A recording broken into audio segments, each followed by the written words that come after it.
tayo tatayo sa laro ko. Sino yung mga tayo ganyan? Ano mo eh? Ay ate, laro tayo ate. Ayan, tayo tayo. Ay, si ma'am! Okay lang po magkaroon ka ma'am. Si teacher. Hi Bea.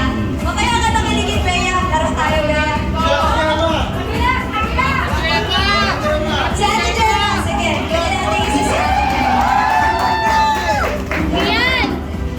Sa sila po first na kuya. Dito na lang.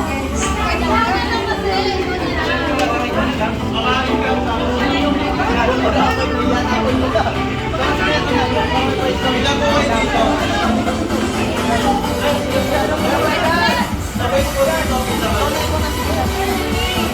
Ayan po. Sundan niyo yung video ni Ate Jerma. Balik ko ano, yung unang-una, yung dalawa. Yung dalawa muna. Dalawang una. Ito po kaya po kayo. Ito po kaya po kayo. Tapos po kakainin nyo to, dapat po wala kayo magiging reaction. Kung hindi nyo lang wala reaction,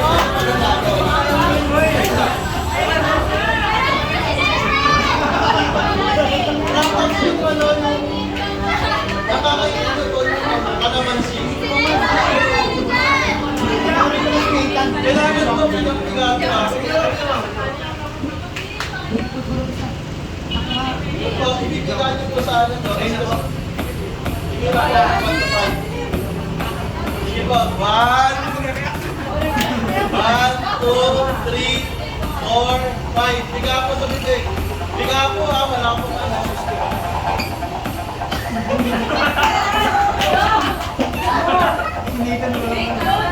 Ito dapat na po. Ubus ba? 10, 9, 8, 7, 6, 5, 4. Parehas po silang kataon. Ang sabi ko, walang reaction. Reaction mo eh. Tumatawa mo. Ngayon po, sino mo wala na sa kanila? Parehas magaling eh. Parehas magaling. Ilang naman yung magaling. Sige po, paniwanan because rest of 5 na lang po. Next naman po. Matapos po lang po.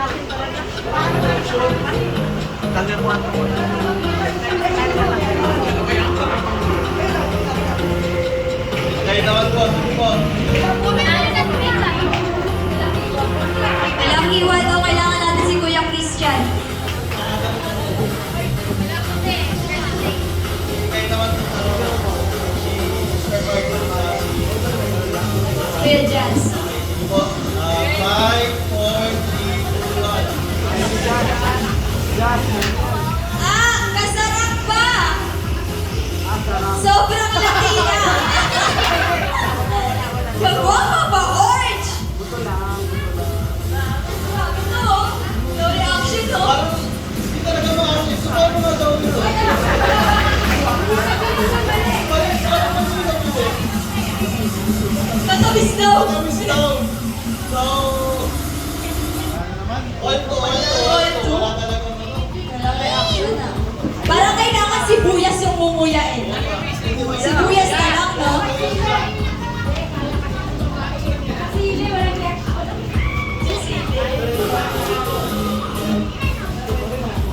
Nakikinig siya naman. Drop mo ba? Yung drop mo ba?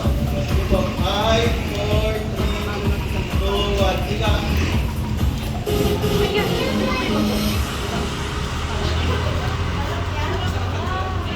Ika talagang dito maasim ba? Pwede bang i-check mo, kuya? Check mo nga, kuya, kung maasim talaga. Wala. 0 talagang di maasim. Okay, sunod na po. Ano na lang pa? Tres na po eh. Dad, pati pa lang tayo, ha? Di ba? 5, May special ano? Oh, wala pa. Dad,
Basic ang palaro mo yan. Teacher na to. Si Teacher Angelica. Angelica. Mukhang dito matatalo yung girls. Kumingiwi na si ate. Last 5 minutes. Angela yan? Angela pala. Sorry ate. Ano nito kasi yun? Wala na. 5, 4, 3, 2, 1.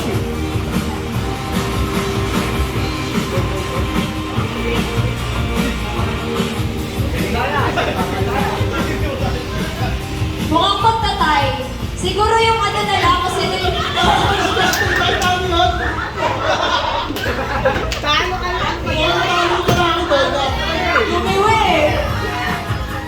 Nakita natin, umuwi si Justin, so panalo po yung baba.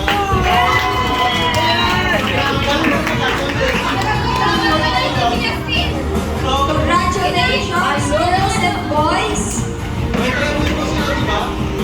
May training po kayo. Please get your prize po later in Ate. Again, naman kayo.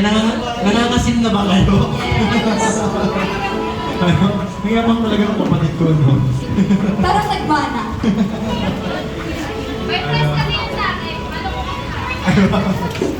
Ayan, so nag-enjoy naman ang bawat isa, guys. Nag-enjoy ba kayo? Mga ate at kuya. So ngayon, mantin tayo sa pinaka-exciting part Yes. ng ating program. Ito na ba ang best partner? Ayan, ito na ang best part, Thai part. Ayan, ito ang part tayo ng chicken. But anyways, tawag dito, meron kaming instructions na meron sa PM before po tayo mag-start sa ating discussions ng topic. So tawag po dito, may mag-distribute po sa inyo ngayon ng papel. Ayan.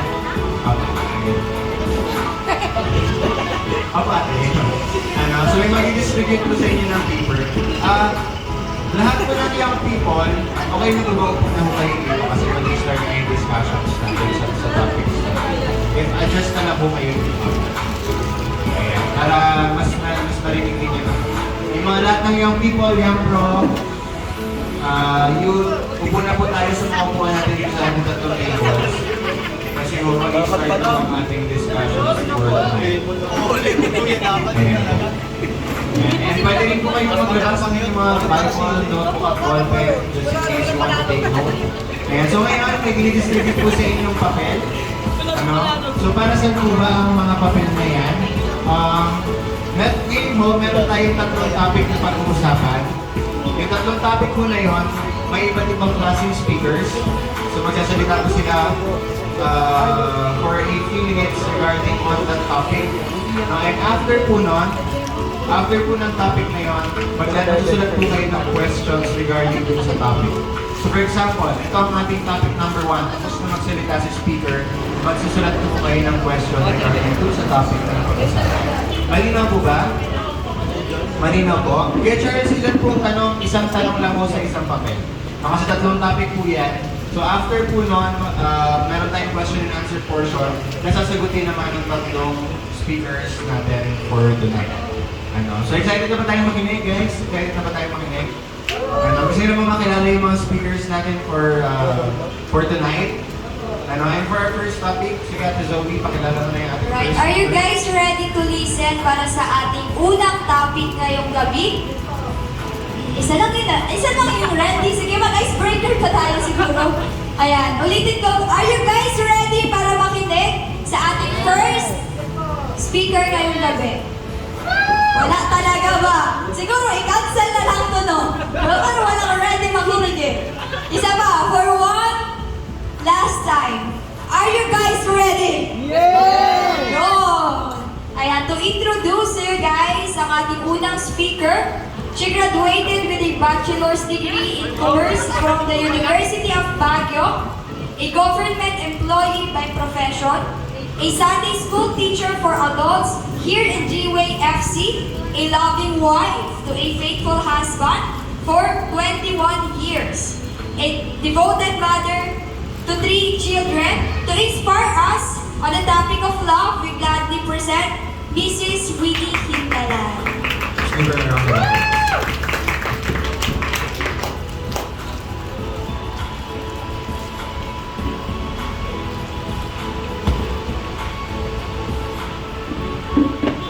Good afternoon. Good afternoon, good evening. Parang natutulog na nga. Okay, so good evening ulit sa bawat isa sa atin. Ayan, good evening, Christians. Ayun! May awit pa si Christian. Okay, so ang binigay ko ng topic sa atin this afternoon ay tungkol sa love. Sino ang hindi alam ang tungkol sa love? Uy, love silang lahat ah. Mukhang ano ah. Mukhang may magbibisto ngayon ah. Okay, it's all about love. Ang binigay ng ating Panginoon na topic natin this evening at sabi dyan, love, the guiding principle for Christian living. No? So, guiding principle, ibig sabihin ng Panginoon magbibigay ngayong gabi about sa guidance on about love. Amen po. Ako, galit na sila. Okay, wala nang sumasagot. Okay, sige, tayo manalangin. Aming Diyos, maraming salamat sa hapong ito, Father God. We thank you, O Lord, sa buhay ng bawat isa, Father, hallelujah, na nakarating safety. Thank you, Lord, maging sa mga kabataan ito, Father God, na nagbigay ng kanilang time, O Lord, O hallelujah, Jesus, para sa iyo, Father God. Sa hapong ito, Lord, bigay mo po kami, Father God, bigyan mo kami ng wisdom, open our hearts and our minds, O God, hallelujah, upang maintindihan ang iyong mga mensahe, Father God. Salamat aming Diyos, tunay nga, turuan mo kami, i-guide mo kami, O Lord. Hayaan mo ang banal ng Espiritu, Father God, na siyang mag-convict sa amin, magturo sa amin, O Lord, hallelujah. Salamat, O God, in Jesus' name, Amen. Okay? So, next, sabi dyan, what is love? Parang anong tawag doon? Nadatnan nyo ba yung sinasabing sumbong ba yun? Or parang notebook, email po, tinatanong doon, what is love? So let us see. Sabi dyan, we can study the Bible to learn how God defines love and understand what He had in mind when He created love. No? So ang Panginoon gusto niyang maintindihan natin, ano nga ba ang pag-ibig? Kasi yung mga iba, maaaring ang sagot nila ay patungkol sa kung ano yung naramdaman nila, kung ano yung na-experience nila. No? Yung mga iba, sasabihin nila, pag-ibig ay sawi. Dahil nasawi sila sa pag-ibig, amen po, nabasted siguro or meron siguro hindi magandang experience. Okay po? Ang mga iba naman, ano nga ba ang love? So what is love? Amen po. So sa hapong ito, tuturuan tayo ng ating Panginoon at i-remind, amen, what is love. Okay? So love can involve personal affection, sexual attraction, platonic admiration, brotherly loyalty, benevolent concern, or worshipful adoration. To accurately answer the question, what is love, we need to go to the origin. Amen po. Kailangan po natin makita ano nga ba ang origin ng love. Okay? So the Bible tells us that love originates in, ano yung nakalagay? God. Okay? So sa 1 John 4:8, sabi dyan, we also know that God is, ay, walang nagbabasa. Tulog na? God is love. Okay? So, let us be reminded na nag-originate ang love sa, wala talaga? Sa God. Okay? Kay God. Okay? Therefore, to know that love is and to be able to practice love as God defines, we must first know God. So, sinong hindi nakakakilala kay God? Na? Maging honest, sinong hindi nakakakilala kay God? Wala. Okay, so kilala natin si God. We know God. Tulog pa rin. Alright po? So how do we know God? We know God by choosing Him. Piliin natin ang Panginoon. Diba? Piliin natin personally we accepted Jesus Christ as our personal Lord and Savior. Okay? Okay ba? Okay. Hala kayo dyan. Magkilig kayo. Okay. So next, we can know God by growing a personal relationship. Ito yung pagbabasa natin ng kanyang salita, the Bible. Okay po? Tuloy-tuloy lang po natin basahin ang kanyang salita for us to have a deeper relationship. Okay po? And then, spend consistent time with Jesus in prayer and Bible study. Okay? Another thing that we can know God is by becoming a Christ ambassador. Paano po yan? Allow the Holy Spirit to lead and teach us how to serve, think, act, and feel more Christ-like according to God's will for our lives. Okay po? Kailangan hayaan natin ang banal na Espiritu to lead us. Okay po? Kaya po, mas maganda at maging closer tayo sa Panginoon pag hinayaan natin ang kanyang banal na Espiritu to guide us and to convict us. 1 John 4:8, anong sabi dyan? The one who does not love has not become acquainted with God, and who does not and never did know Him. For God is love. Diba? He is the originator of love, and it is an enduring attribute of His nature. So, ang nature ng ating Panginoon ay mapagmahal. Okay po? Ikaw, sabihin mo sa katabi mo, ikaw, mahal ka ni God. Okay? Sagutin mo rin, ikaw din, mahal ni God. Yan, ganun yun. So next, biblically speaking, the Greek language has 4 types of love. Ano po ba yun? Storge, which is familial love or parental love. Ito yung pagmamahal ng magulang sa anak. Yung eros love naman, pero ito yung romantic love or sexual love na ginagawa lamang ng mag-asawa. Okay? And then, meron pa po, filial love. No? Ito po yung brotherly friendship love. So, next is, ang pinakamahalaga sa lahat na ginagawa ng ating God sa atin, agape love. This is His love. This is God's love. Okay po? Ito yung gustong-gusto ng Panginoon ay ipakita sa atin sa pamamagitan ng kanyang mga blessings, sa kanyang mga ginagawa. So the fruit of the Holy Spirit speaks to agape love or the perfect love that only God can give. So only God can give yung perfect love na yan. Although tayo, sa pamamagitan ng guidance ni Lord, pwede rin po natin maibigay yan, agape love. Kaya lang, human nature, talagang meron at merong failure o merong hindi natin magawa kasi may limit din naman. Pero ang ating Panginoon, wala siyang limit, unlimited ang kanyang pagmamahal. Amen? Amen. Wala pang naka-experience ng pagmamahal ni Lord? Okay. Sige, medyo gising pa si Christian. Okay. Sige. Galatians 5:22, but God's Spirit causes us to live in a different way. We love other people. We are happy and we have peace in our minds. We are patient, kind, and good. People can trust us to do what is right. No? Pag ikaw ay nasa Panginoon, andun yung pagmamahal na yan. Okay po? So, sino ang walang pagmamahal na ganyan?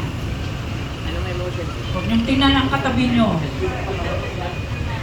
Biglang tumingin sa katabi. Huwag niyong tingnan katabi niyo. Ayun, sarili niyong tingnan niyo. Okay? So, let us see. Biblical principles about love. Love is an action, not a feeling. Okay? Hindi porket may kilig, may pag-ibig. Okay? Pag may housing ka siguro, yun, may pag-ibig. Pwede mong i-apply sa pag-ibig. Pero, dyan, sinasabi dyan, sa John 3:16, pinakita ng ating Panginoon, for God so loved us that He chose to sacrifice His only Son, Jesus Christ, for our salvation. Yun ang pinakita ni Lord na pagmamahal niya sa atin. Yung mapako sa krus, ang kanyang bugtong na anak. Amen po. Ang kanyang kaisa-isang anak. para sa ating salvation. Okay? So, due to God's love for us, God made a choice, no? Nagdesisyon ng Panginoon dahil mahal niya tayo. Committed a deliberating action, wasn't just an emotional feeling, hindi lang po niya emotional feeling yon, when He commanded the sacrificial death of Jesus Christ on our behalf for our freedom and salvation. So, ang Panginoon talagang minahal niya tayo. 101%. No? So, ganun ang pagmamahal ng Lord. Okay, next. Biblical principles about love. Another, love is sacrificial. So, anong ginawa ni Lord? Isa-isa niyang anak, napako sa krus para sa atin. Para hindi na natin maranasan yung mapako sa krus. Okay po? Salamat sa Panginoon. Amen? Parang nagigilig na. Okay. So as believers, we are called to pick up our cross daily, deny ourselves, and follow Christ in how we think, act, and feel. No? So bilang anak ng Panginoon, bilang mga Kristiyano, amen po, kailangan natin gawin ang pagiging model ni Jesus Christ. No? So kung meron kang kaaway, anong sabi ni Jesus Christ? Mahalin ang kaaway. Mahal mo ba ang kaaway mo? Wala talagang umimik. Okay. May mga enemies kayo, oh. Okay, sige.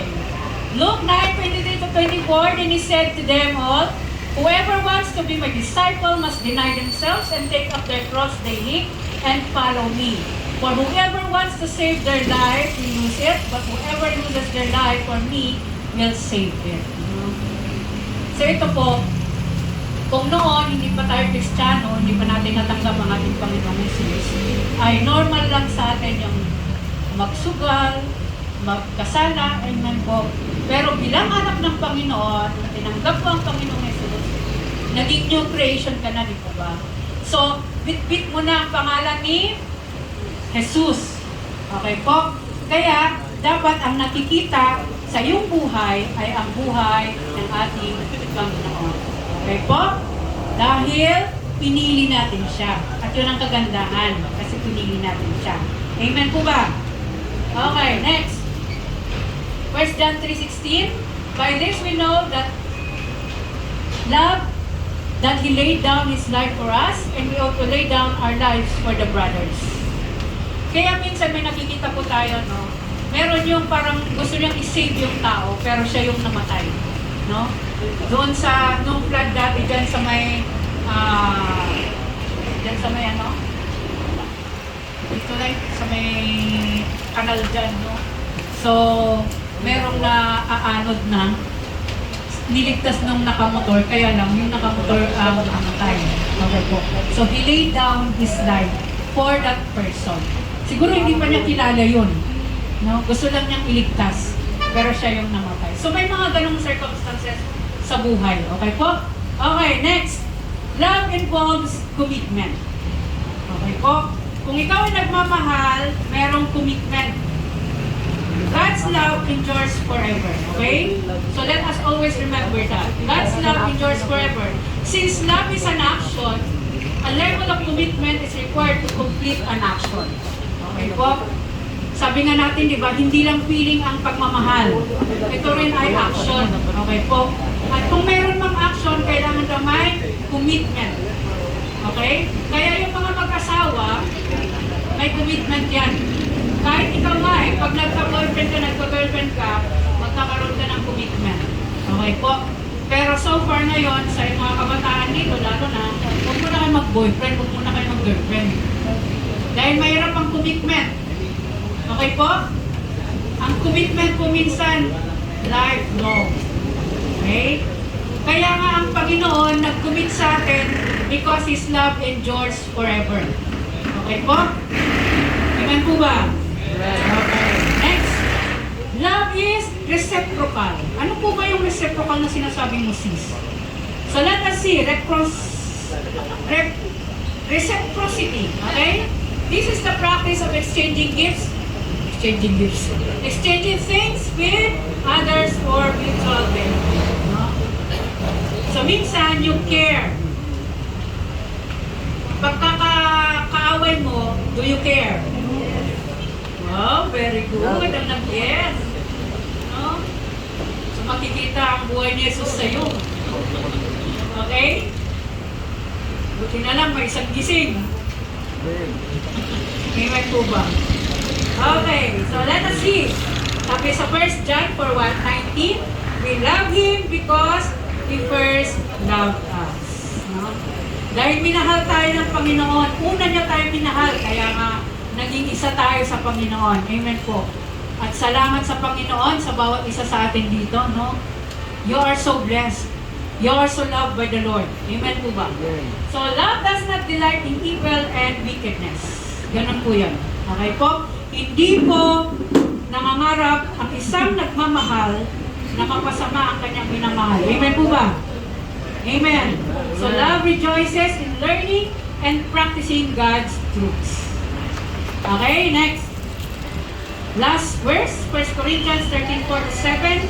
Love is patient, love is kind, love does not envy, is not boastful, is not arrogant, is not rude, is not self-seeking, is not irritable, and does not keep a record of wrongs. Love finds no joy in unrighteousness, but rejoices in the truth. It bears all things, believes all things, hopes all things, and endures all things. Maging ganyan po tayo sa ating pagmamahal sa kapwa, maging sa ating kaaway. Dahil yan ang gusto ni Lord. Amen po ba? Salamat sa Panginoon. Maraming salamat po.